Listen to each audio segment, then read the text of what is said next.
Okay, so in this video we're going to cover ATP. What is it? What does it stand for? The energy molecule, our energy currency of the cell, of our bodies. Let's dive into it.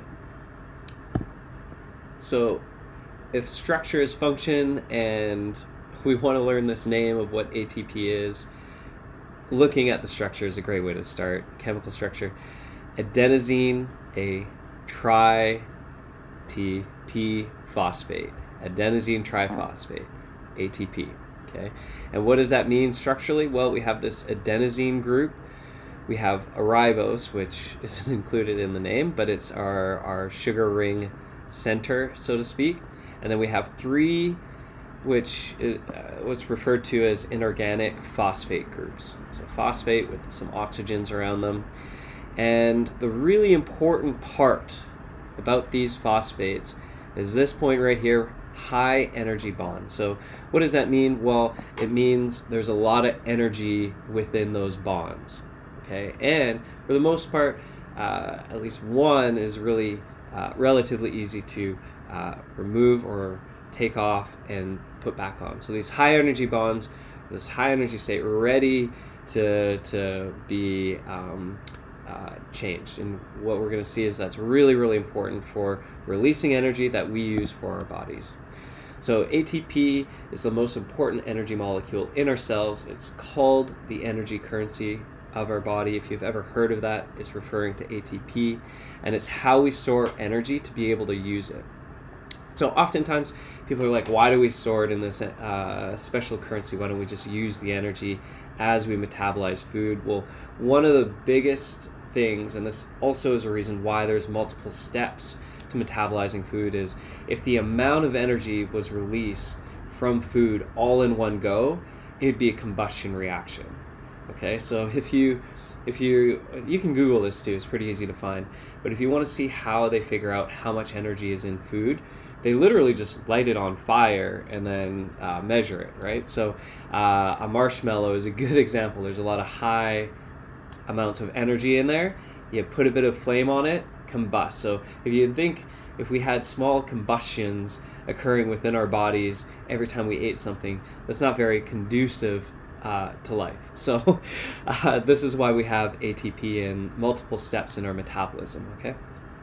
So at the end of our metabolism, whether it's aerobic or anaerobic metabolism, we'll dive into the details of that, you always want to make ATP. You want to make as much energy currency as possible out of these processes, because that's the currency that our body actually knows how to use to do useful work. Okay, we already spoke about what it's composed of, but what's also important is this what looks like an equilibrium equation, but it's just a reversible equation where we have ATP and water, and we can use that in a chemical reaction to give us a DP. So instead of tri, we have di, meaning two phosphates, a lone phosphate that floats around, and a lone hydrogen. Now those two lone rangers there are really important.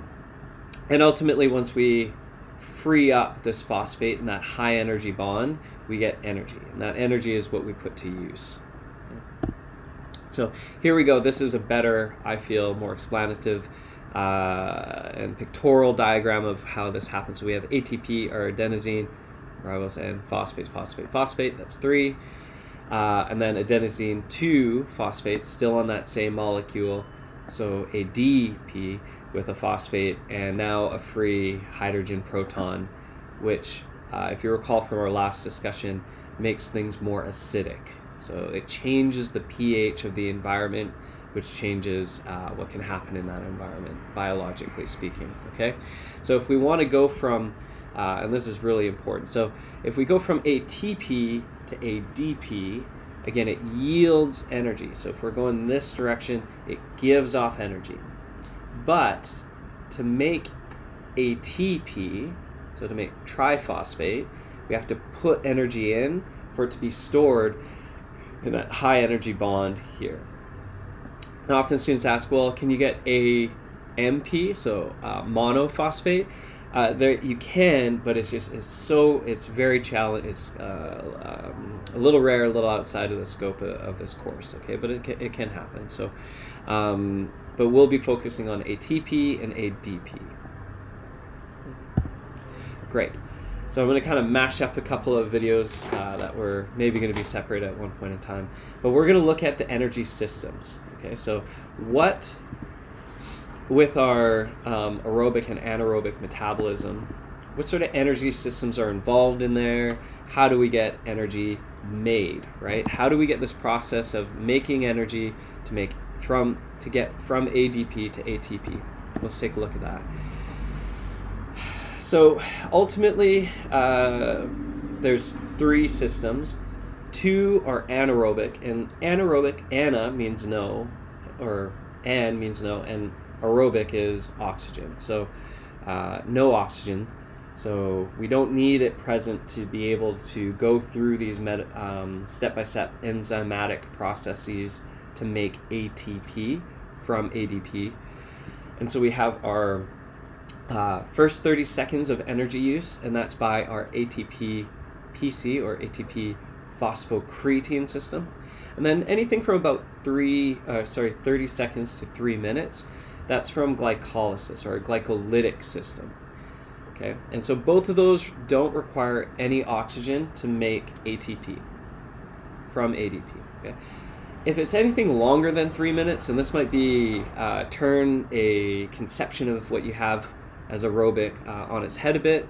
So aerobic metabolism just means metabolism that we use oxygen to make ATP.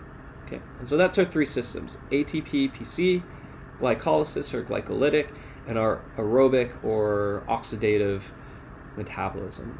Okay. Just to compare, and again, I'm going to go in brief in these. We're going to be very redundant about this as we discuss different activities throughout the chapters, but to give you an idea of the difference between anaerobic and aerobic metabolism, or what activities might be used during these, very short-term, high-intensity sport, for example, is anaerobic, so no oxygen. So if you were to swim 25 meters as hard as you can, some people can do that without breathing. So you hold your breath and you just go. Okay, shot put. So you throw one time as hard as you can, the put, right? Or the shot, sorry. What else? 100-meter sprint. So anything that's very short in time, 30 seconds or less, high intensity, at most up to 3 minutes, is going to be anaerobic. Okay. What's aerobic is things that are long, low intensity. So a marathon, let's say a Gran Fondo bike race, or something that's like 100+ kilometers. Like all of these are generally very aerobic in nature. Okay, and that's again going for a very long walk, a hike, a long all-day hike. That's a really good aerobic activity. And again, the key to that is the intensity is low and the duration is long. Okay. Now, the idea behind this is the rate or the amount of ATP that's produced during these activities and in what proportions. So it's not, these systems don't flip on and off like a light switch as soon as you hit these time markers. I find this is a good starting illustration to help understand how this works. So you can kind of see this gradient for anaerobic, so no oxygen systems. You're going almost, I mean, it's a little misrepresentative there, but you're essentially at 1 to 3 seconds, 100% anaerobic in what energy systems you're using. And then as we go on in time, we see we reach about between 2-4 minutes, so about 3 minutes. And then all of a sudden we hit this 50% mark where all of a sudden we start switching to more aerobic and less anaerobic, where let's say for sure at 2 hours, but like a half hour, the activity you're doing at whatever intensity is definitely going to be aerobic in nature. Okay, so again, really try to take this this graph in, pause the video if you need to be able to really comprehend that. It's a great foundation to starting off in understanding the difference between aerobic and anaerobic energy systems. Okay. Now there are times, again, examples of anaerobic activity, weightlifting, shot put, high jump, etc., less than 10 seconds, let's say. Longer stuff, the aerobic, like I said, like longer races, they'll use glycolysis and aerobic systems typically, depending on your intensity of the activity. But it is helpful at least to start to think of long, slow activities, let's say like a hike. But one crossover where I want to give a bit of a sample example to is repeated sprinting bouts. And so a lot of the time those come up in fitness classes. You'll see you'll have this class, you hit class, right, as hard as you can, high intensity for 10, maybe up to 30 seconds. Again, a break, and then you go again, and then a break, and you go again. So this interval training with hard and easy efforts, or hard efforts and breaks, is really, really common. And a lot of people, because of this, start respirating really high. Their respiratory rate, their breathing rate increases significantly. Okay, so you're huffing and puffing, you're 20 minutes into, or let's say even 5 minutes into this HIIT class.